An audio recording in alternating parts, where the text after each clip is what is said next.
Madame la Présidente, Messieurs les Présidents de groupe, Mesdames, Messieurs, mes chers collègues, je vais évidemment m'associer à l'hommage qui a été rendu par la Présidente et les orateurs qui l'ont suivi à Eugène Tesser, une des figures de l'histoire de cette Assemblée régionale.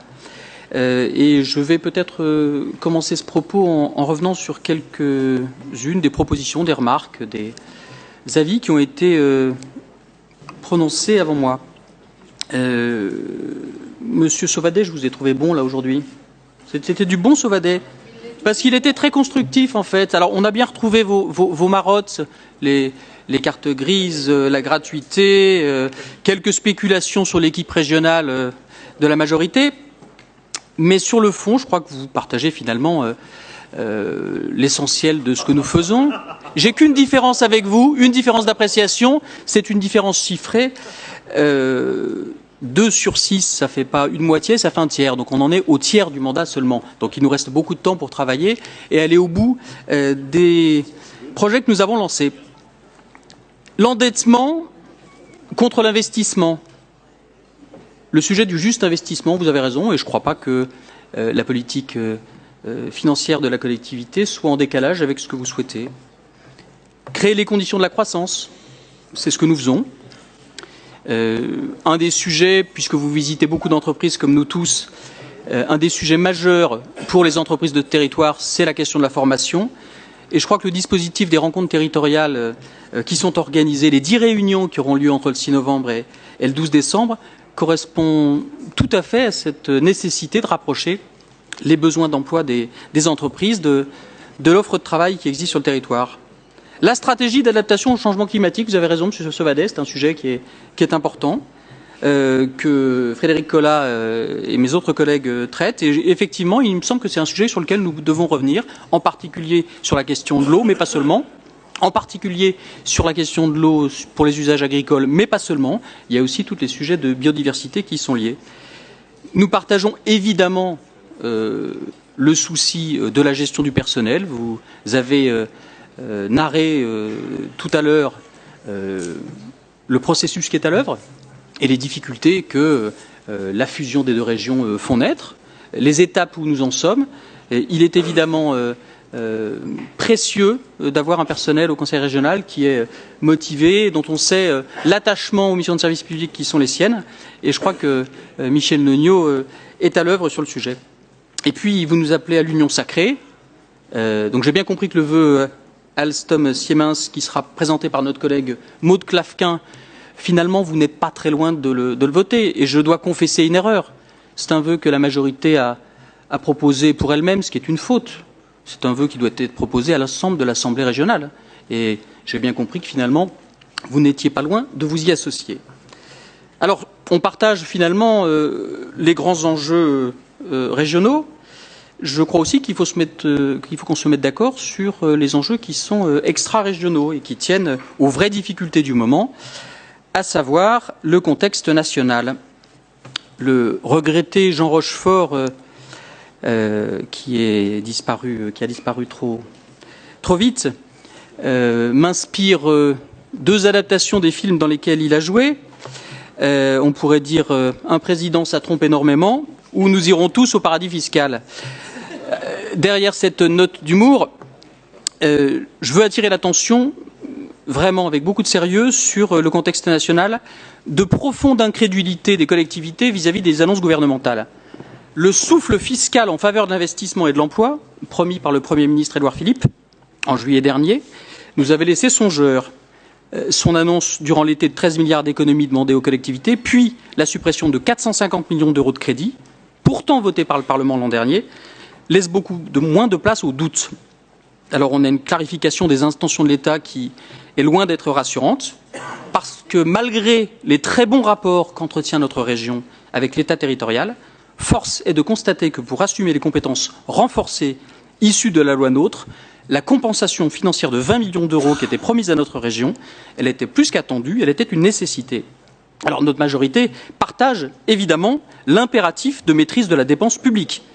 D'ailleurs, l'excellente note attribuée par l'agence Standard & Poor's à notre gestion financière et budgétaire l'atteste de manière indiscutable. Maîtriser l'endettement, tout tout en maintenant notre investissement au plus haut niveau, nous savons le faire. Nous l'avons déjà fait et nous continuerons à le faire. Mais nous le faisons d'autant mieux lorsque nous pouvons compter sur un État qui nous fait confiance, qui fait confiance au territoire et qui tient ses promesses. La Start-up Nation, un temps prôné par les discours du gouvernement, cède la place dans les faits à des velléités recentralisatrices et à une vision pyramidale du pouvoir où ni la démocratie locale, ni les initiatives locales n'ont droit de citer. Où est donc passé le droit à l'initiative, à l'expérimentation? Où est donc passée cette volonté farouche de libérer les énergies? Libérer, oui, mais pas trop. Pas n'importe où, pas pour n'importe qui, pas pour les élus locaux en tout cas. En revanche, libérer les plus aisés de leur devoir de solidarité, c'est oui. Escompter que de manière quasi naturelle, cette manne financière qui échappe à la puissance publique finisse par bénéficier en fin de course et par ruissellement aux plus pauvres, voilà une conception bien singulière de la solidarité nationale. Cette conception est non seulement profondément contestable d'un point de vue économique, elle l'est encore plus au regard du principe de justice sociale. Permettre à chacun, où qu'il vive sur le territoire, de bénéficier du progrès économique et social, en limitant les inégalités, voilà le sens de toute action publique. Nous l'avons bien compris, puisque la Bourgogne-Franche-Comté est l'une des régions les moins inégalitaires de France. Et nous entendons bien le rester. Cela suppose, pourtant, de tenir bon sur certains choix politiques. Là où certains dénoncent contrats aidés et inefficacité économique, nous revendiquons soutien au mouvement associatif et offre d'un service public renforcé dans nos communes. Cette course à l'économie à tout prix se fait au risque d'une économie de services rendue au public, à nos concitoyens et à nos entreprises. Ce que nous défendons, c'est précisément une conception exigeante du service public, au plus près des territoires et de leurs besoins. C'est un service public qui se construit localement, avec nos partenaires directs, les collectivités, et en premier lieu les communes, ainsi que leurs bénéficiaires. C'est l'ambition d'outiller les territoires en termes d'ingénierie, je regarde Éric Houlet, notamment, et de les accompagner dans leurs projets locaux. Ce n'est pas de choisir et faire à leur place, ou les considérer comme de simples opérateurs de nos politiques. C'est pour faire simple, l'ambition d'un développement équilibré des territoires, bien éloigné de l'idée qu'hors de métropole mondiale, il n'y aurait point de salut. La théorie du ruissellement entre les territoires ne me semble pas plus crédible entre centre et périphérie qu'elle n'est entre riches et pauvres.